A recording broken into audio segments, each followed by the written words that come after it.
Mathématiques faciles, compréhension, résolution, conseils réservés pour les classes primaires. Multiples communs, diviseurs communs. Chers enfants, après avoir défini et expliqué la leçon sur les multiples et diviseurs des nombres, nous allons aujourd'hui développer cette leçon par la leçon intitulée « Multiples communs et diviseurs communs ». Cette leçon est d'une importance considérable pour la suite du programme que nous avons tracé, à savoir l'étude des fractions, de la factorisation des expressions algébriques et de la résolution des équations. Les exercices suivants vont nous faciliter la question. Premier chapitre, multiples communs. Premier exemple. Quels sont les multiples communs au nombre 2 et 3? Multiples de 2, 2, 4, 6, 8, 10, 12, 14, 16, 18, 20, 22, 24, 26, 28, 30, etc. La suite est illimitée. Multiples de 3, 3, 6, 9, 12, 15, 18, 21, 24, 27, 30, etc. La suite est illimitée. À l'observation de ces deux ensembles, nous constatons que les multiples communs au nombre 2 et 3 sont 6, 12, 18, 24, 30, etc. Ce sont les multiples du nombre 6, c'est-à-dire 2 fois 3. Le nombre 6 est le plus petit commun multiple des nombres 2 et 3. Nous l'appelons PPCM, plus petit commun multiple de 2 et 3.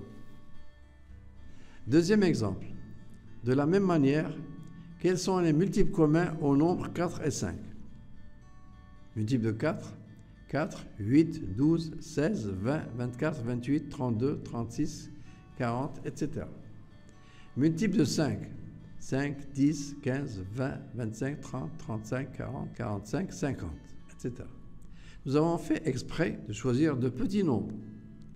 Les multiples communs des nombres 4 et 5 sont 20, 40, 60, 80, etc.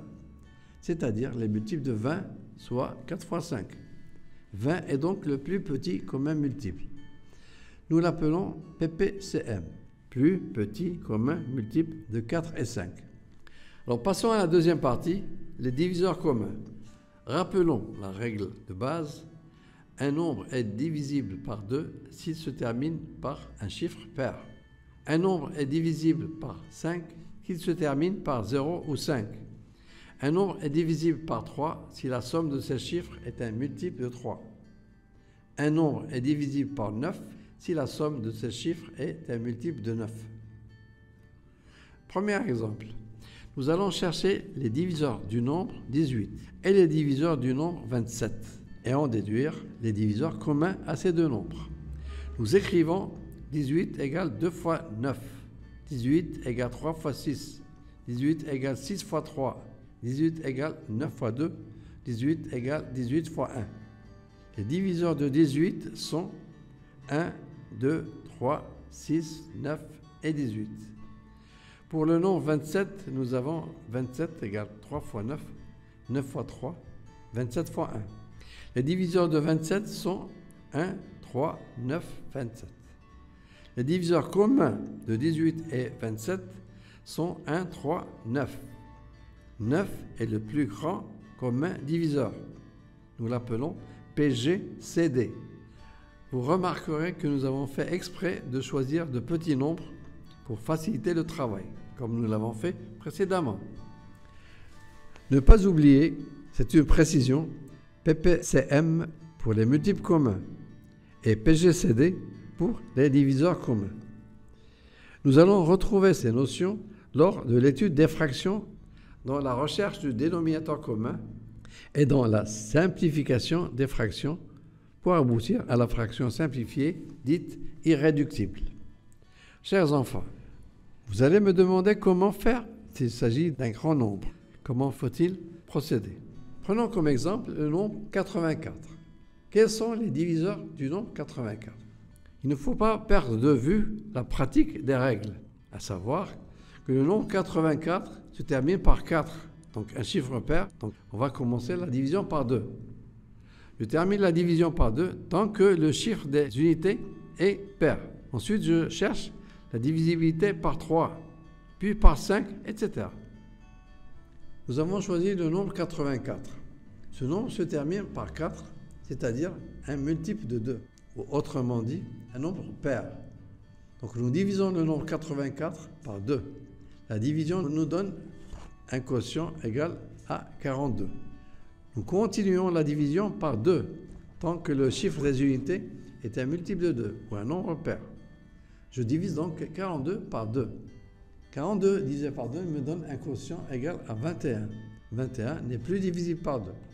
Mais je constate que 2 plus 1, ça fait 3. C'est un multiple de 3. Et je le divise par 3.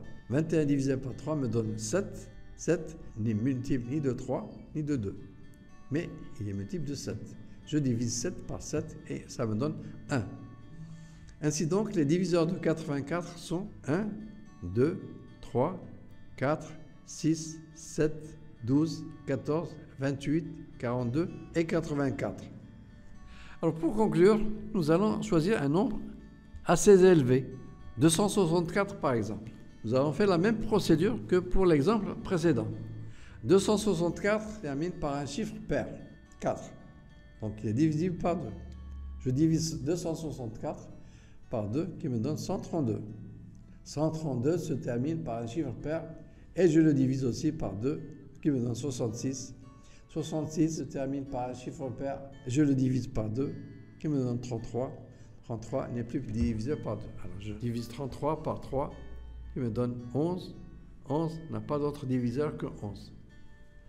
Bon, les diviseurs de 264 sont 1, 2, 3, 4, 6, 8, 11, 12, 22, 24, 33, 44, 66, 88, jusqu'à 264. Et nous procédons de la même manière par regroupement des facteurs des diviseurs communs. Merci encore.